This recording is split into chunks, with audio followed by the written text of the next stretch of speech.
All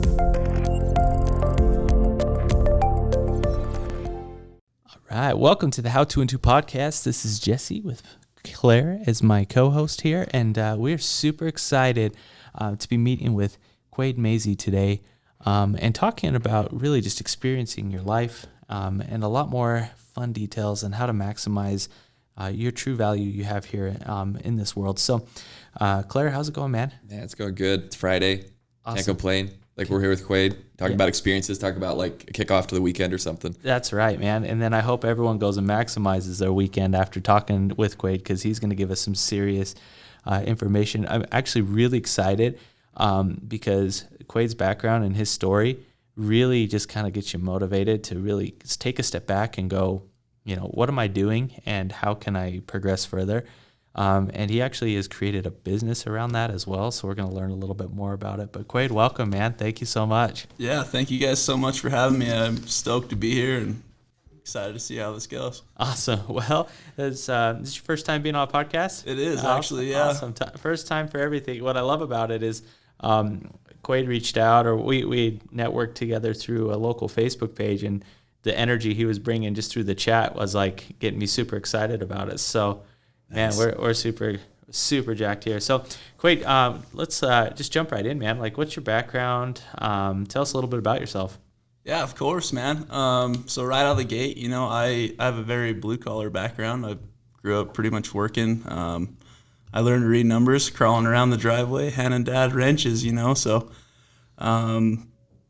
that's kind of my very first background. And so basically, though, you know, just a good old Utah boy. Love to get outside, go boat, or big in the dirt bike scene, side-by-sides, ATVs, snowmobiling. So pretty much, you know, Utah has experience like that written all over it. So I love it. Yeah, there's a lot of fun stuff to do out here. What's your favorite trail? I'm actually a free rider. I love to go hit the dunes myself. So whether sweet. it's like St. Anthony's, Idaho, or Little Sahara, Moab even, just go out and explore. I'm getting to the point now, though, where I'm more so experiencing the new rather than like places I've been before. So yeah, love just going out and seeing what the place has to offer. Oh, awesome. And experiencing the new, that kind of reflects what we're going to talk about a little bit more today as well. So this is, man, we're super excited. So you own the Alpine Leisure Factory apparatus. And what brought you to first the name, and then also what is it? And can you give us kind of a brief overview of it? Yeah, of course. So basically what it is, you know, anybody familiar with the Ogden area more specifically knows that there's a little bit of a lack of a shop space there, mainly specifically for, I mean, like marine and even in like Moab style Jeeps. But with that, you know, you can expand in different ways. And so Alpha is actually more the apparel brand, so we treat it like an acronym, which is, it's designed more to be a dual setup for not only an invitation for everybody to go experience life the way they want to, but also to make that a habit of saying, hey, you know, I live the life the way I want to, not the way that everybody else sees that I need to do it. And so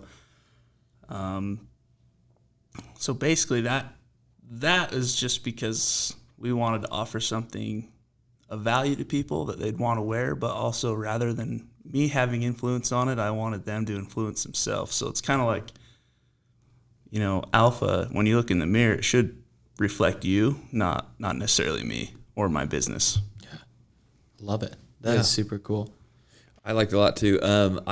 You know, as we were kind of talking about here, about experiences, and Quade and I kind of have, I think, a very similar upbringing, where this was part of life. Like, you literally, I grew up on a farm, on a ranch, and it was, you worked all summer, and you kind of worked for your time, or you'd really try and hurry and get your chores or whatever done so that you could go dirt biking, or you could go on your ATV, or mostly for everybody, I worked on a sod farm, so it was either, you know, you'd go to the grass drags where they'd race snowmobiles, which is really, really cool. Or in the winter, you'd ride snowmobiles. So it was just, I don't know. We kind of worked you almost felt like you worked to those experiences, or looked forward to those things. I don't know how else to put it, but it made sense to me.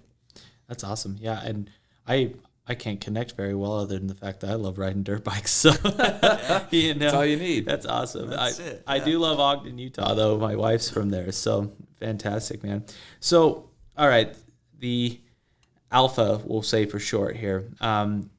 What specifically is the goal of Alpha, and what are you doing? I know that we have like a PW50 Yamaha giveaway, for the Little Rippers sweepstakes.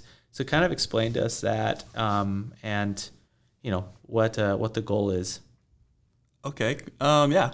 So Alpha, kind of like mentioned before, our biggest goal overall is to, one, provide a brand that drives people. They want to be a part of it, but not because there's an underlying theme or expectation, right? We're not tied specifically to boats or snowmobiles or Jeeps or ATVs, motorcycles. I mean, I love that stuff, and that's what I can offer. Mm-hmm. But at the same time, what's going to make you an alpha at the end of the day is whatever puts a smile on your face. And I mean that, I'm such a respecter of people that I actually take more joy and pride in getting to figure out, what makes people tick, so to speak. Yeah. Like what they love, sometimes even what they hate. Like, I just respect that so much in people. And it's like, I'm kind of that cheerleader of a friend that, like, for instance, one time in a job I had, there was a fairly young kid. He had a Subaru Legacy and he liked it. And he's like, "Ah, man, I want to do a Cobb Stage 4 tune on it," which basically, for anybody who's into cars, that's just like a performance package, right? Mm-hmm. Well, I also knew he really wanted an STI. And so every day I was like, "Dude, you're a young single kid. Like, you have a good paying job. Like, you're fairly responsible. Why not?" Mm-hmm. And so every day I just cheered him on, because he'd be sitting there looking at it. I'm like, "Dude, just go drive it. Just go get it. Like, just go do it, And when he finally did, and he couldn't drive it, he couldn't even drive a manual. I remember watching him pull into the car. Like, I watched him stall it trying to park next to me in the parking lot, and I was so proud of that kid. I was like, I don't even care. It's still so worth it. Like, you're so happy right now. Like, own that, So in that respect, altogether, it's more the influence or the push, the invitation to say, you know what? If it puts a smile on your face, like, one day we're all going to be 80 and we're going to look back and it's like, I sure hope anybody I came across left with a bigger smile than before I got there. Mm-hmm. So Alpha for me is simply that, like, I can say, hey, do what you need to experience and do that. But, and then to tie the Little Rippers thing into it, that was how I got my start. I felt pretty blessed as a child. My 5th birthday, I got a little dirt bike, and now, and now I've got, this group of amazing friends, and we've actually stayed together our whole lives, and that's what tied us together, is riding. My one buddy, he was actually there the day I was born, and we still see each other every other week at a minimum. I mean, twice a month. Whether we go ride or we get together and go camp. I mean, they're all married now, and their wives are kind of like, "Dude, you need to figure it out." And I'm like, I'm just doing my thing. But anyways. Love it. So between the friendships and the experiences, for us, that's where the Little Rippers comes in. It's like, well, I got my start this way, and if I can help a family give their kid a similar start, then, like, I'm more than happy to do that. Yeah, that's so cool. I think about it like I have really good friends growing up that we all play basketball together, and I'm a huge fan.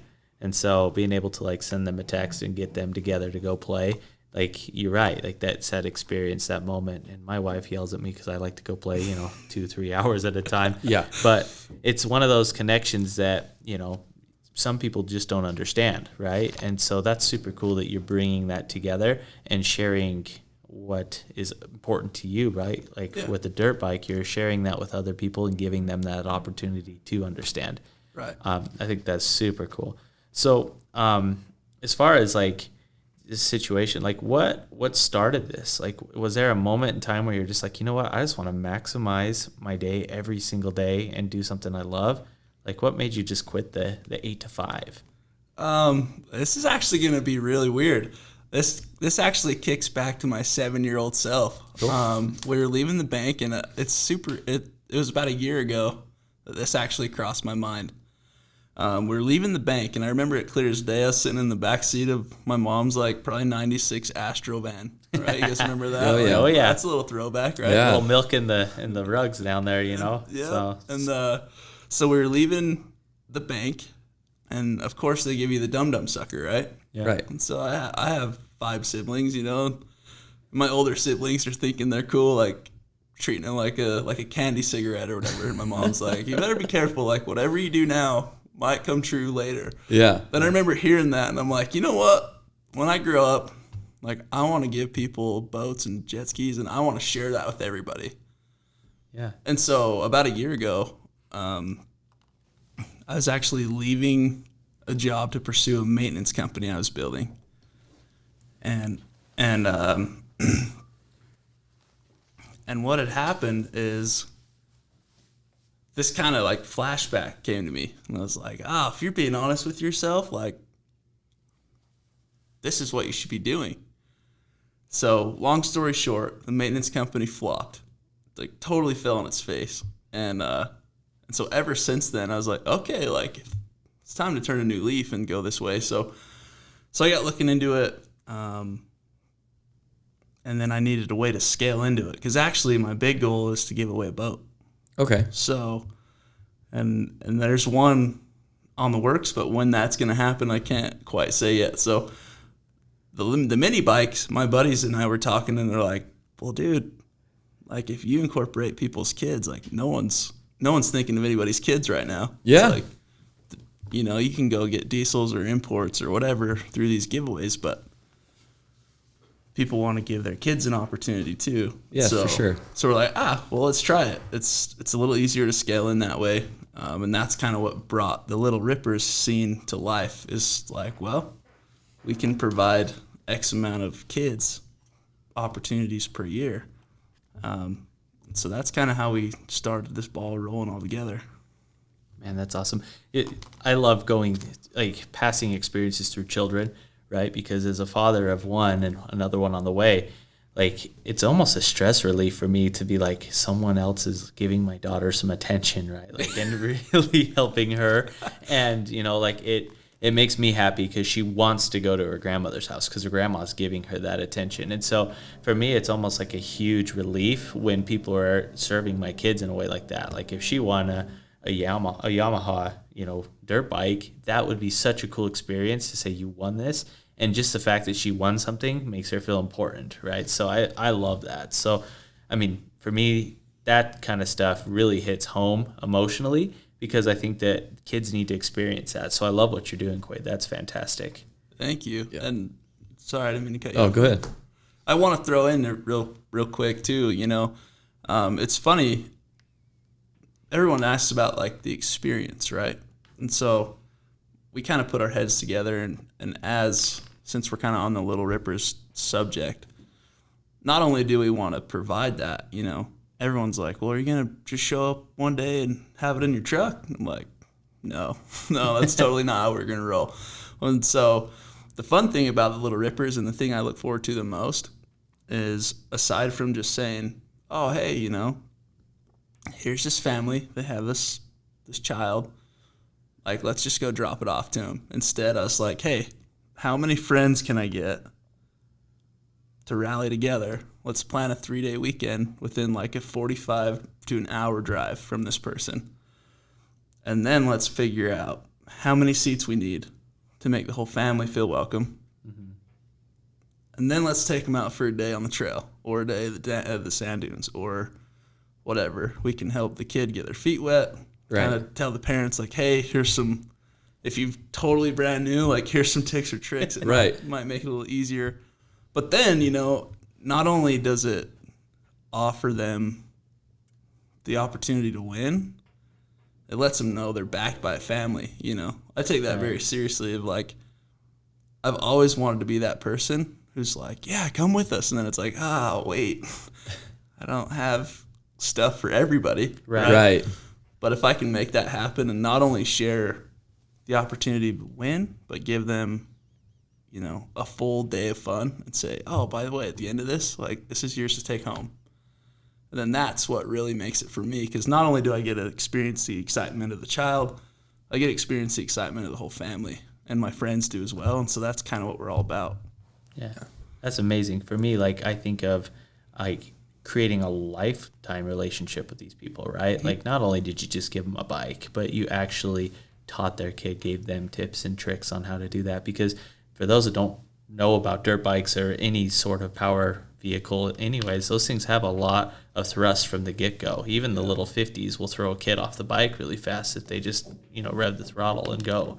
And then some have clutches and things like that you got to learn to operate. So, I mean, like, just being able to connect and create that lifelong relationship of, hey, this is Quade, he taught me this, and then that's something I'm really passionate about. Like, I think about mentors that I've had, basketball coaches, things like that, that when I think about something I do on the court, I think of that coach, and that really just solidifies the memory and that experience for me. So I think that, like I said, this is just an amazing opportunity for people to get to know you personally, and you get to know people and create that lifelong bond that I think all of us desperately search for. Yeah. Yeah. So. Like I was telling Jesse this before and I want to hear your take on this. So I have 3 kids. So we got 8, 6, and 3. And just getting out the door is such a process, right? So when it was funny because I got back from Bear Lake about 2 or 3 weeks ago, and blew my mind. Like I was like, I'm gonna find 3 people to split a boat with. We're doing it. We're going this way, and then life kind of sets back in, and it's like, yeah, but then we got to plan for a weekend. We got to do this, and it just feels like such a process. So, like, what advice would you give to that? As how to not make it such a process, or maybe even have a different mindset to that? That is a great question. I'm actually really glad you asked that. So something that, people really close to me know. So I have she just turned 11. She's my niece. Okay.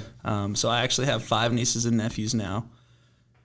And, but anyways, this particular niece, she's always been really close to me, for reasons we won't go into right now. But, one thing I've always done from about the time I was 18, she was, I guess probably 20, but she was just getting old enough at 20, she's 5, 6 years old, and I was never bothered, As a child, I always did a lot of the work to get there because that's what I wanted to do. Right.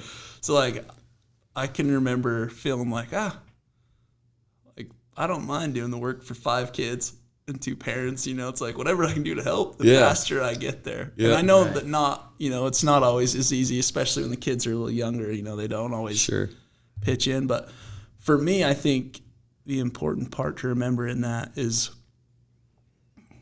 it's always going to be hardest getting there. Mm-hmm. You think about at the end of the trip and everything's done, all you got to do is throw it in the car and go home. It's so easy to pack up and leave. Right. It always seems probably 10 times faster than it does to prep to get there. For sure. But the few days that you're there, whether it's just you, your wife, and your kids, that's where it's like, okay, we don't have anywhere else to be. I just have to be right here, right now, until this date and time.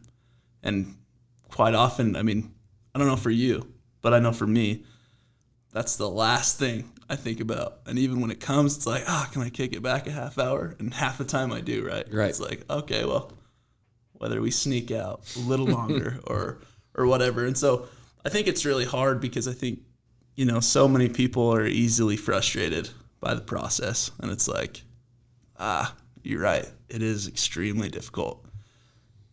But the time after it's kind of like with anything, right? Right. Whatever effort you put in, it's like those 3 days for that 5 hours of packing. Or, the funny thing is for us, right? We'll be loaded up, trailer full.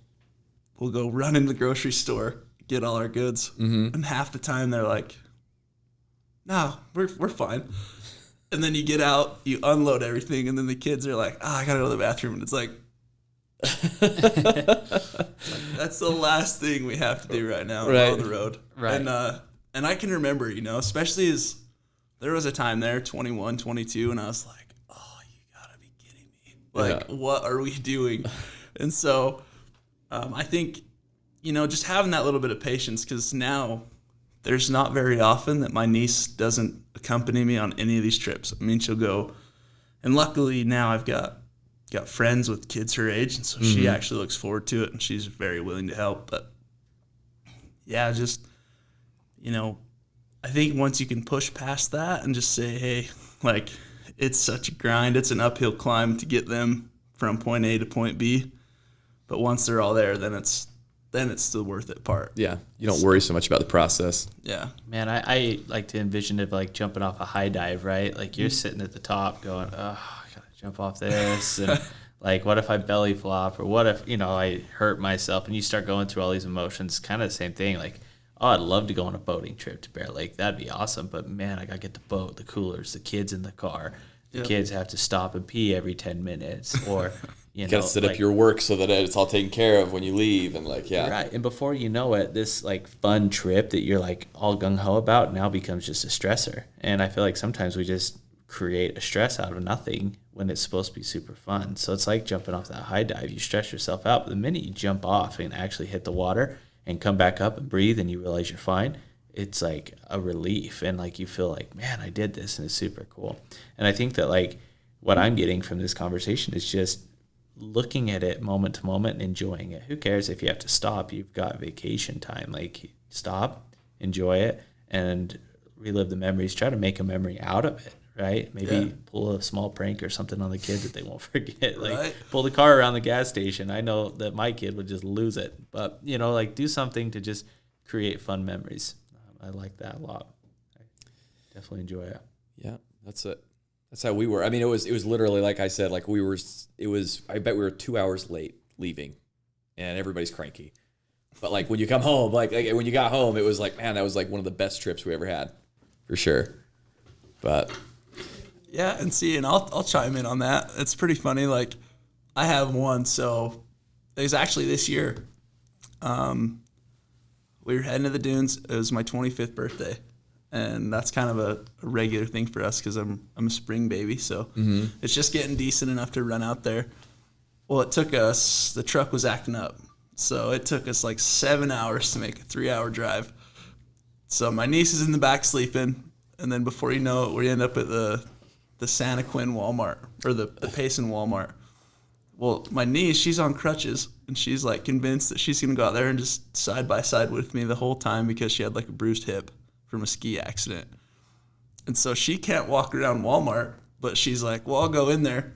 She's like, just set me in the grocery cart. So we're in there for like 30 minutes.